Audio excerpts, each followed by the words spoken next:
इस वीडियो में हम डिस्कस करेंगे हर एक चीज, चाहे एनटीए की बात करेंगे, चाहे एसएसबी की बात करेंगे।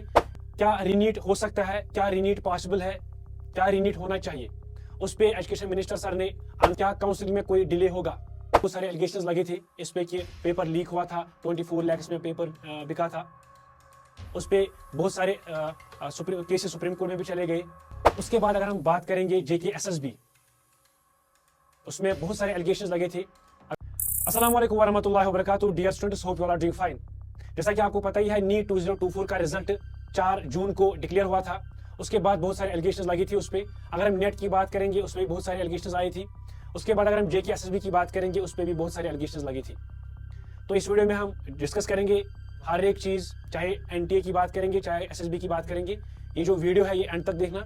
अगर आपको वीडियो अच्छा लगे तो आप शेयर करना। उसके बाद अगर आप इस चैनल पे नए हैं तो सब्सक्राइब कीजिए और अपने फ्रेंड्स के साथ शेयर कीजिए। तो अगर हम पहले बात करेंगे, जो कि कल शाम को वीडियो कॉन्फ्रेंस दी थी जिसमें हमारे एजुकेशन मिनिस्टर सर थे, तो उनको एक क्वेश्चन बोला गया था, क्या रीनीट हो सकता है, क्या रीनीट पॉसिबल है, क्या रीनीट होना चाहिए। उस पे एजुकेशन मिनिस्टर सर ने आंसर दिया, रीनीट हर एक स्टूडेंट के लिए पॉसिबल नहीं है, क्योंकि बहुत सारे स्टूडेंट्स ने मेहनत की होती है। बहुत सारे स्टूडेंट्स जो बिलोंग करते हैं पुअर फैमिली से, उनके लिए पॉसिबल नहीं है वो फिर से पढ़ाई करे, वो फिर से फी वगैरह सबमिट करे। तो हम खाली रीनीट 1563 स्टूडेंट्स का करेंगे जिनको टाइम नहीं मिला था। उसके बाद दूसरा क्वेश्चन ये बोला गया था, क्या काउंसलिंग में कोई डिले होगा। तो मिनिस्टर साहब ने ये बोला कि काउंसलिंग में कोई स्टे नहीं होगा, एज पर शेड्यूल हो जाएगा। उसके बाद तीसरा क्वेश्चन ये बोला गया कि जो बिहार का पुलिस है उनको एप्रिसिएशन मिली है, क्योंकि नीट 2024 स्कैम जो था वो उन्होंने हाईलाइट किया। उसके बाद और एक क्वेश्चन रेज किया गया, बहुत सारे पॉलिटिकल पार्टीज ने बोला था कि हर एक स्टेट का अलग अलग होना चाहिए एग्जाम, या फ्यूचर में एनटीए कंडक्ट नहीं करना चाहिए। तो उस पे उसका रिप्लाई कोई नहीं आया। और एक क्वेश्चन रेज हुआ था, इस बार कट ऑफ हाई इतना क्यों हुआ। उसमें जो आंसर मिला, जो कि हमारे एजुकेशन मिनिस्टर सर हैं, उन्होंने आंसर दिया कि इस बार जो पेपर की लेवल थी वो बहुत इजी थी as compare to previous years. पहले मैं यहाँ पे एक बात बोलना चाहूंगा, जब आप लोगों ने एग्जाम दिया था नीट 2024, उस टाइम जो एक्सपर्ट्स थे या स्टूडेंट्स की अगर हम बात करेंगे, उन्होंने बोला था कि पेपर जो था वो थोड़ा डिफिकल्ट आया था अगर हम प्रीवियस ईयर से इसको कंपेयर करेंगे। तो इस बार जो मिनिस्टर सर ने कल वीडियो कॉन्फ्रेंस में बोला कि पेपर लेवल जो थी वो इजी थी। उसके बाद और एक पॉइंट इसी पे बोला गया, कट ऑफ हाई क्यों हुआ, क्योंकि हमने जो सिलेबस रिडक्शन किया है उसकी वजह से जो पेपर लेवल था, क्योंकि सिलेबस जो हमने डिलीट किया है वो बहुत सारे क्वेश्चंस वहां से टफ क्वेश्चंस प्रोड्यूस होते थे। टफ क्वेश्चंस होने की वजह से बहुत सारे स्टूडेंट्स फिर सुसाइड करते थे। सुसाइडल इंसिडेंट रेट जो है वो डिक्रीज करने के लिए इस बार हमने पेपर की जो लेवल थी वो थोड़ी आसान रखी थी हमने। ये थे कुछ क्वेश्चंस जो कल रेज हुए थे ड्यूरिंग वीडियो कॉन्फ्रेंस। उसके बाद अगर हम नीट 2024 की बात करेंगे, नीट 2024 का जो एग्जाम था वो 5 मई को लिया गया था। उसके बाद जो रिजल्ट डिक्लेयर किया गया वो 4 जून 2024 को डिक्लेयर हुआ था। उसके बाद बहुत सारे एलिगेशंस लगे थे इस पे कि पेपर लीक हुआ था, 24 लाख में पेपर बिका था। उस पे बहुत सारे केसेस सुप्रीम कोर्ट में भी चले गए, जिसकी हियरिंग है 8 जुलाई को। उसमें एनटीए ने बहुत सारी नोटिफिकेशन निकाली थी, पहले ग्रेस मार्क्स की नोटिफिकेशन, उसके बाद हमने ग्रेस मार्क्स कैंसिल किए हैं, उसके बाद टाइम का इशू हुआ था। तो मैंने आपको ऑलरेडी बोला था कि मैंने आपको अभी ऑलरेडी बोला है इसमें कि जो वीडियो कॉन्फ्रेंस में कल मिनिस्टर साहब ने बोला कि रीनीट नहीं होगा। उसके बाद भी हम जो सुप्रीम कोर्ट का डिसीजन है वो 8 जुलाई को होगा। इस बार जो स्टूडेंट्स कम्युनिटी है उनको बहुत बड़ा दुख पहुंचा, उनको बहुत बड़ा शॉक लगा, क्योंकि बहुत सारे स्टूडेंट्स ने लगभग 60 अबो जो स्टूडेंट्स थे उनको 720 में 720 मार्क्स मिले थे, एक को 719 भी मिले थे, एक को 718 मार्क्स भी मिले थे, क्योंकि उन्होंने बोला कि ग्रेस मार्क्स की वजह से ये सब हुआ। उसके बाद पहले मैं आपको यहाँ पे एक बात बोलूं, इतना बड़ा प्रेस्टिजियस एग्जाम है, इसमें ये गलतियां नहीं होनी चाहिए, क्योंकि स्टूडेंट्स नर्सरी से लेके इस एग्जाम तक वेट करते हैं, दिन रात मेहनत करते हैं, सुबह 6 बजे से लेके रात के 4 बजे 5 बजे या 2 बजे 1 बजे तक पढ़ाई करते हैं। पहले स्कूल, उसके बाद कोचिंग, उसके बाद फिर से घर में पढ़ाई करना। तो फिर जब लास्ट में फल लेने का टाइम मिलता है तो उस टाइम ये पता चलता है कि पेपर में कुछ प्रॉब्लम थी, रिजल्ट में कुछ प्रॉब्लम हुई, फिर लास्ट में जो स्टूडेंट्स हैं वो डिप्रेशन में चले जाते हैं।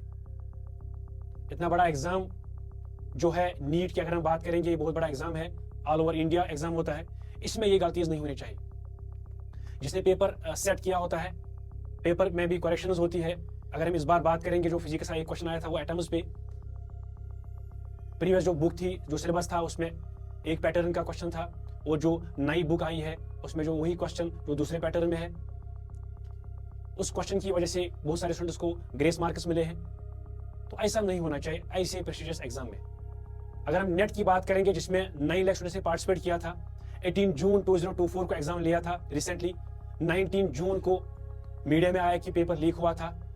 उसके बाद जो एजुकेशन मिनिस्टर सर हैं, उन्होंने वो एग्जाम कैंसिल किया 19 जून 2024।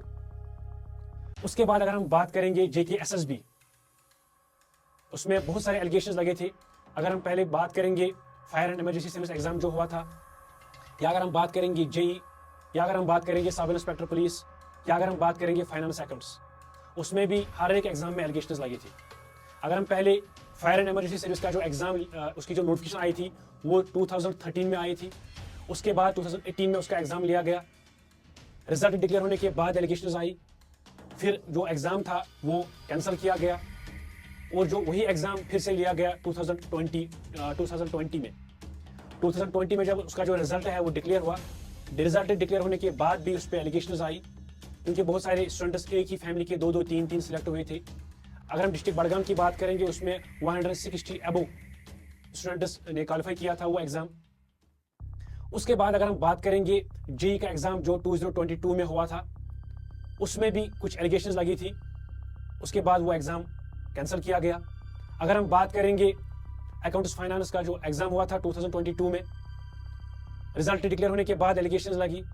उसके बाद वो जो एग्जाम था वो फिर से रिकंडक्ट किया गया 2024 में। जो स्टूडेंट्स 2022 में अपियर हुए थे, मैक्सिमम स्टूडेंट्स ने फिर वो एग्जाम जो रीअटेम्प्ट उसमें था, जो सेकंड अटेम्प्ट उन्होंने रखा, उसमें पार्टिसिपेट नहीं किया था।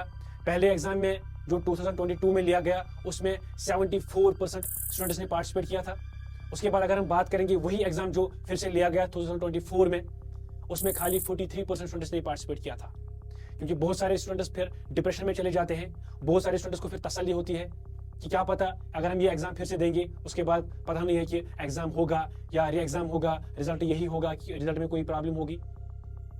उसके बाद अगर हम सब इंस्पेक्टर की बात करेंगे, जो कि 2022 में ही एग्जाम हुआ था, रिजल्ट डिक्लेयर होने के बाद भी उसमें एलिगेशंस लगी थी, तो लास्ट में वो एग्जाम भी कैंसिल किया गया।